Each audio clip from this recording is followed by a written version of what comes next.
All right, you goofy Friendly. neighbors, you asked for it, so we're doing it. This is the ultimate French fry tier list video. So I really should have set this up beforehand.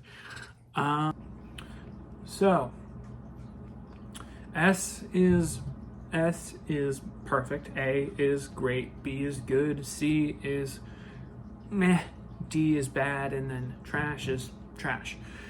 So let us import. Hold on. Where did this go? Oh, come on. Don't tell me it just disappeared on me. Ah, no, there it is. Okay, so actually wait, you know what? I'm gonna make one more row because I just remembered something. One off. So one off will be places that I've been to maybe once or twice and don't really remember. If I do remember, I'll rank them. If I don't remember, I won't rank them. I'll put them in one off. So starting off, the first and most obvious one, Chili's goes in its own tier. It's the best. It's the best. You can't beat Chili's fries. They have like a special, I don't know if it's seasoning or like they taste different. Like they hit real different. Salt content perfect. Not perfect amount of grease. Not too greasy, but also just the right, not too little. Perfect amount of salt, perfect amount of whatever other substance they put on it. That makes it so damn good. But Chili's gets its own tier. Arby's. I can't remember if they're in here or not. They are. So Arby's has curly fries, and they actually sell them in stores so that you can make them at home. They are very, very good if done correctly. They are very, very good if done correctly. I'm gonna see how this sounds. So you can buy Arby's fries and you can make them at home. And they're pretty good, if, like I said, if done correctly. So what do I mean by that? What I mean is they have big curly fries and small curly fries in the bag. The small ones cooked quicker than are heated up quicker than the bigger ones. So you have very crunchy ones and either somewhat soft ones or somewhat crunchy ones. Regardless, they're very good. But given the fact that, and they have like a somewhat slight sweet taste to them. And given the fact that they're harder to make at home, I've never actually gone to Arby's and tried them myself, but given that they are harder to make on your own, I would put it at B. So pretty good. Bojangles. Bojangles is weird because they also have a special seasoning to their fries, and I don't know what it is. I had Bojangles fries on a few occasions. So I think salt content's pretty good from what I remember. Not too greasy. Do I wanna? I'll put it in A. A for. I was gonna say excellent. A for A. Checkers.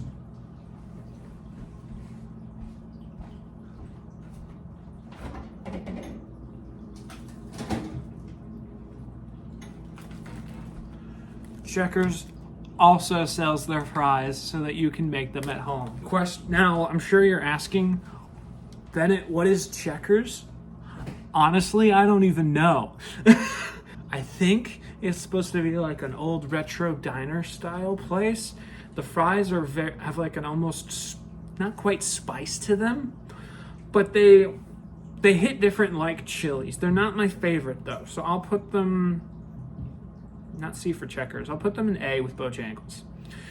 Culver's, one off. I don't remember Culver's. But Dairy Queen, this is actually going to be very surprising, but Dairy Queen fries are actually pretty good. pretty good salt content. Pretty good pretty good amount of grease. And not in pretty decent amount of a perfect blend of crunch and softness. So it goes in B. It's not a miracle or anything, but they're still very good. McDonald's goes without saying. McDonald's is like the king of fries. They have the perfect amount of salt, perfect amount of grease they have the perfect grease ratios. They have the perfect amount of softness to crunchiness, which is why I have them so much. You can't beat McDonald's fries. You just can't, unless you're Chili's. Mooyahs. Now we've gotten to what's kind of started this whole conversation. Mooyahs. Mooyahs fries are, I praised them pretty highly in my Hidden Food Gems episode. So, but I'm gonna put Mooyahs at S, under McDonald's. It doesn't beat McDonald's, but it's up there with McDonald's. I said pretty much everything I wanted to say about Mooyahs in my actual video, so I'm not gonna read it all here. Sonic goes. I don't need to explain myself, but I will anyway. Sonic changed their fries recently, if you did not know. They were originally very thin. They had high amounts of salt, and originally Sonic would have been in A, would have been high A actually, but because they changed their fries, they're now very crunchy, very crispy, and have a very high amount of grease, to the point where you lose the flavor aspect of it, which is why it goes down to trash. Steak and Shake. Steak and Shake is a very good blend. So it's a very good blend of fry. It's like McDonald's-esque but thinner, and it has like an odd salt. So I'm gonna put it in C. It's pretty good. It's not excellent by any means, but it's still they're still very, very good. And I am still upset that they rotated Steak and Shake out of the student union. Okay, Wendy's. Also C. It would be higher if it should be higher because they use a very special sea salt, and which really makes the flavor, it makes it pop. But almost every Wendy's I go to, they don't properly salt them, especially the one that I live close to. So it's a C. Whataburger. Nah. Just no. White Castle. Do I even need to explain myself? It's White Castle. Who enjoys White Castle? Zaxby's. Here we go. So Zaxby's is very interesting because I'm in close proximity to most of these places on this list. I live about 15 minutes from a Chili's. I live 5 minutes from McDonald's and a Wendy's. I live 10 minutes from a Sonic, and about 15 minutes from a Steak and Shake. And then Mooyahs is about 15 to 20 minutes from my house. Oh, and Bojangles is also 5 minutes from my house. And a Zaxby's is too. Zaxby's fries have a very special seasoning. That's, to my knowledge, only Zaxby's has. It gives it like a special kick similar to that of Bojangles fries. However, they don't have more than half the time that you go to Zaxby's, they don't use the seasoning, which is the whole friendly point of going to get these fries. They definitely don't salt them as much as they should.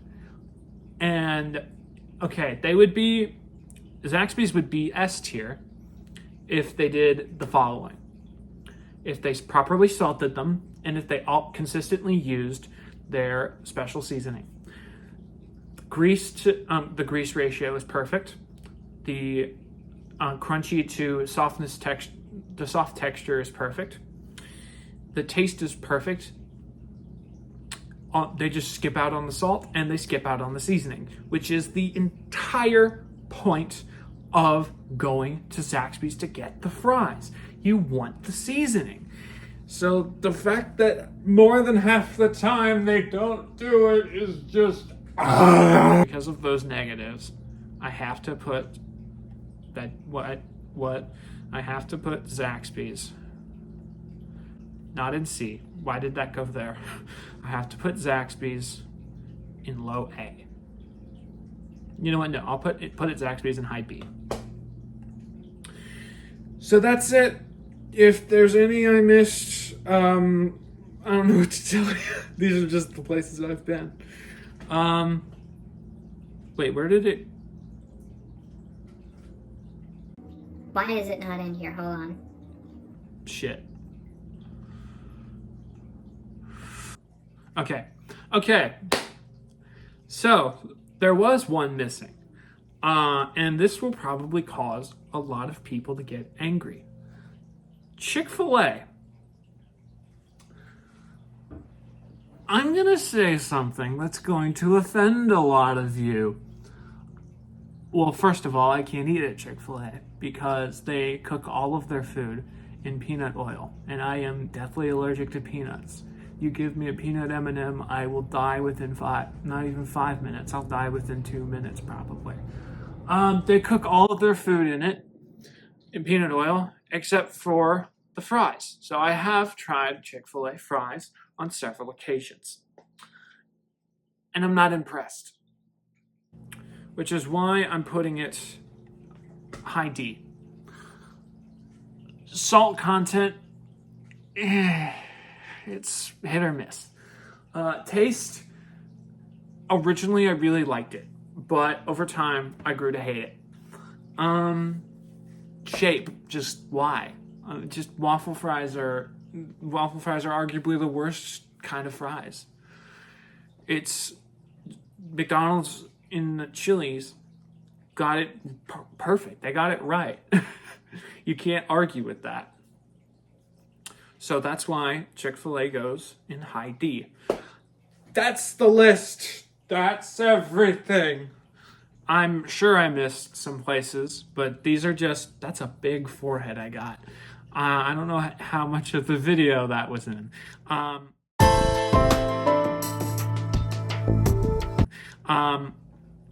These are just the places that I've been. I'm sure I've missed a lot, but honestly, I delivered on my promise.